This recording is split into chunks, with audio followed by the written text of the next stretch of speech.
En Suisse, un mariage sur deux se termine par un divorce. La première cause citée n'est pas l'infidélité, pas les enfants, pas la distance, c'est l'argent. Et pourtant, combien de couples ont eu vraiment la conversation sur l'argent avant de signer un bail commun, un prêt hypothécaire ou d'avoir un enfant? Très peu, parce que personne ne leur a donné le mode d'emploi. Aujourd'hui, c'est cette conversation-là qu'on va avoir. Pas la conversation thérapeutique, la version financière, avec des chiffres réels, des situations concrètes et des outils pratiques. Commençons par les faits.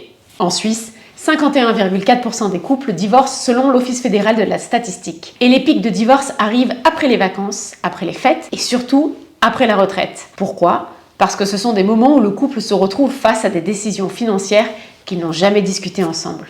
Voici un concept que peu de gens connaissent. L'infidélité financière. 42% des couples admettent commettre une infidélité financière selon Bankrate en 2024.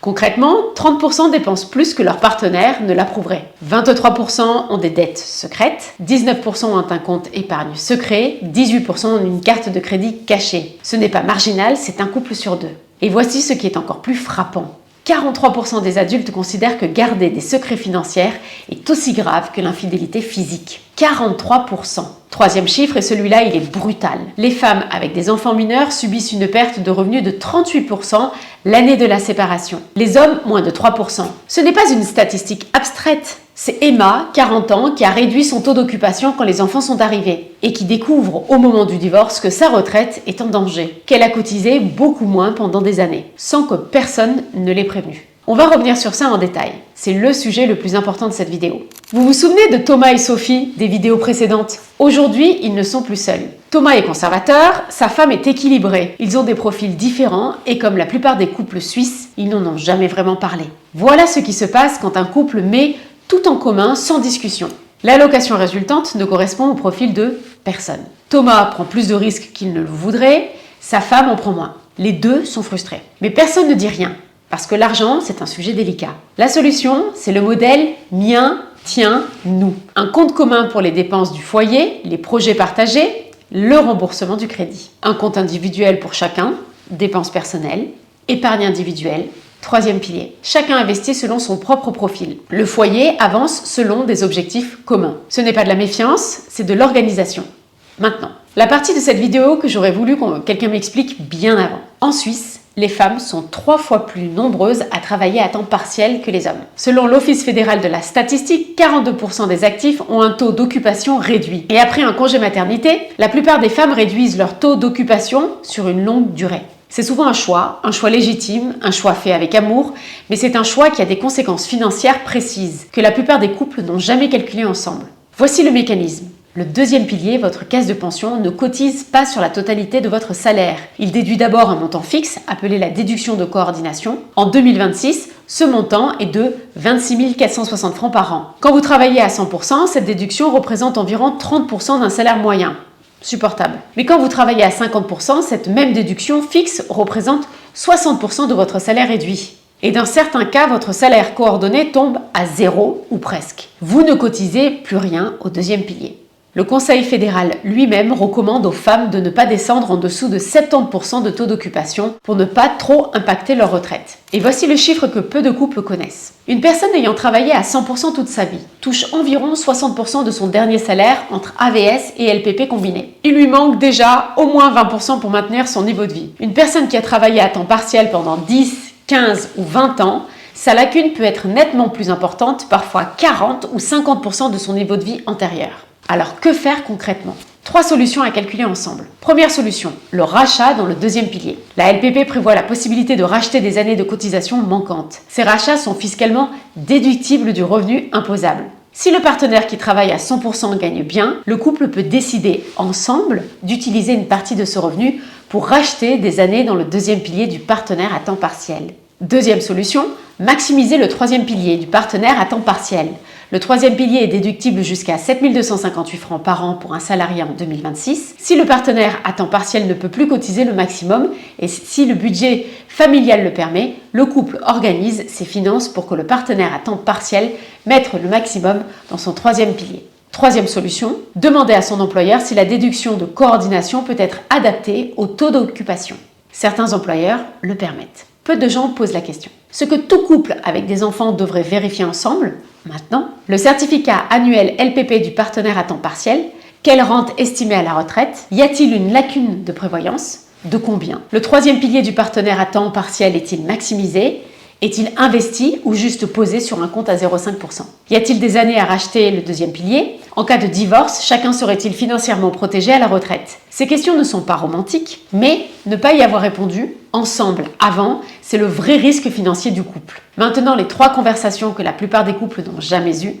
Première conversation, d'où vient votre rapport à l'argent? Quelle était la phrase sur l'argent que vous avez le plus entendue dans votre enfance? L'argent ne pousse pas sur les arbres, on ne parle pas d'argent à table, il faut toujours mettre de côté, les riches sont des égoïstes. Ces phrases sont des monnaies script, des croyances financières héritées de l'enfance qui pilotent encore vos décisions aujourd'hui. Quand une personne a un profil gardien et un profil libre, partage un compte bancaire, ils ne se disputent pas sur le montant, ils se disputent sur ce que l'argent signifie. L'un voit un matelas de sécurité, l'autre voit l'argent qui dort inutilement.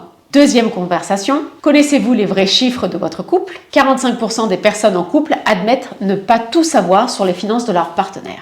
Combien avez-vous dans votre deuxième pilier? Chacun. Quel est votre taux d'occupation et son impact sur votre retraite? Avez-vous un troisième pilier? Est-il investi? Si l'un d'entre vous s'arrête de travailler, qui compense la lacune LPP? En cas de décès de l'un de vous, que devient l'autre financièrement? Si vous divorcez, chacun serait-il protégé à la retraite? Troisième conversation, où voulez-vous être dans 10 ans? Chacun répond séparément, puis comparez. Écrivez-le sur une feuille. Dans 10 ans, propriétaire ou locataire, l'un d'entre vous travaille-t-il à temps partiel et qui compense? Avez-vous aidé vos parents financièrement? Quel est votre niveau de vie cible à la retraite? Avez-vous prévu la transmission aux enfants? 80% des conflits financiers de couple cachent en réalité un désaccord sur les priorités de vie, pas sur l'argent lui-même.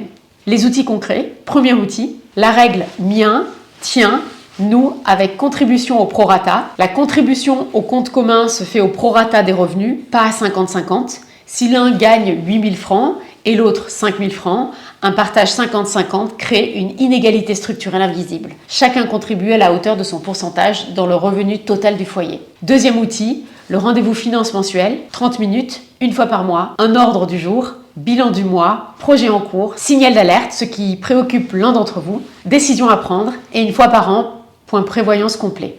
Certificat LPP, troisième pilier, lacune, ce n'est pas bureaucratique, c'est de la prévention. Troisième outil, la checklist couple avant chaque grand changement, mariage, révision complète.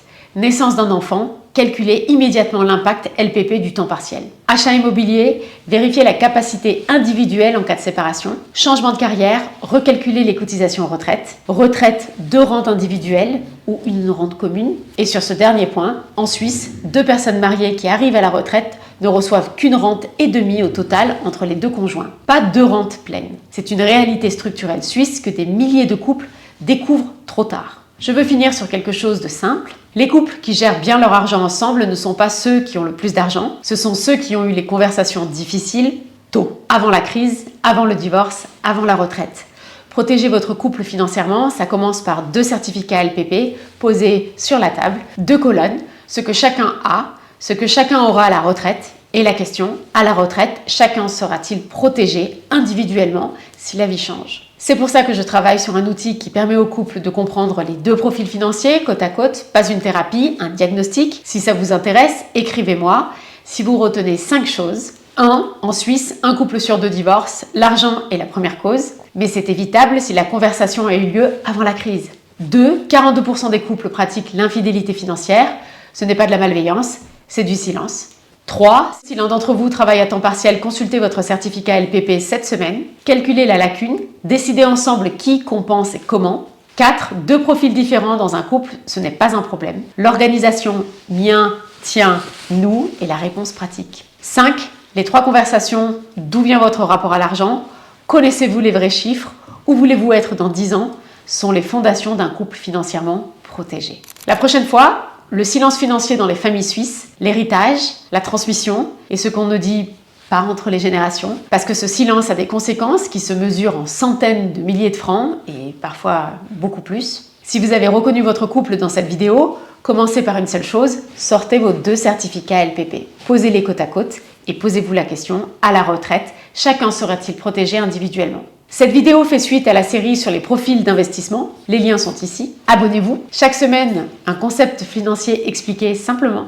À très vite.